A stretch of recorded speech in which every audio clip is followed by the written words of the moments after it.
Hello दोस्तों, नमस्ते, जय माता दी। अपने चैनल सोनम मोदी लोकगीत, नेहा मोदी लोकगीत दोनों पे आप लोग का स्वागत करती हैं। एक छोटा सा बहुत प्यारा कजरी सावन कजरी गीत है, तो आप सब सुनिएगा, फिर वॉच करिए, कमेंट बॉक्स में जरूर बताइएगा और अपना आशीर्वाद प्यार दुलार जरूर दीजिएगा। तो चलिए आप लोग सुनिए, मैं सुनाती हूँ।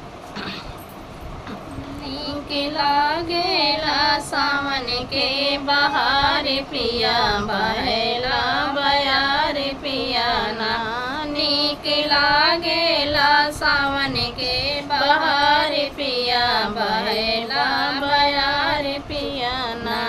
बरसे पानी जमा जम बदरा गरजे गमा गम, बरसे पानी जमा जम बदरा गरजे गमा गम। चमके बिजली तो जियरा डेराए पिया सावन के बहार पिया ना। चमके बिजली तो जियरा डेराए पिया सावन के बहार पिया ना। नीक लागेला सावन के बहार पिया बहेला बयार पिया ना। नीक लागेला सावन के बहार पिया बहेला बयार पिया ना। पुरवा बाए जका जोर बोले पापी बाना मोर बहे, पुरवा जका जोर बोले पापी बाना मोर। बदरा गेरी गेरी करला अनार पिया बहेला बयार पिया ना।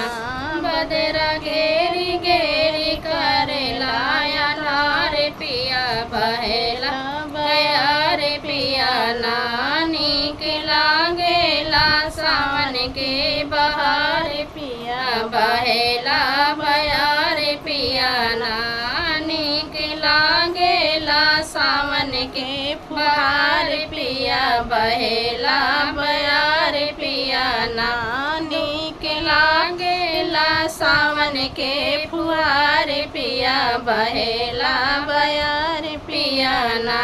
दुअरा कुआना के जगतिया जल मांगन हो धरतिया, दुअरा दुअरा कुआना के जगतिया हो जल मांगन धरतिया। बाड़ी आइला नदिया नहार पिया बहेला बयार पिया ना।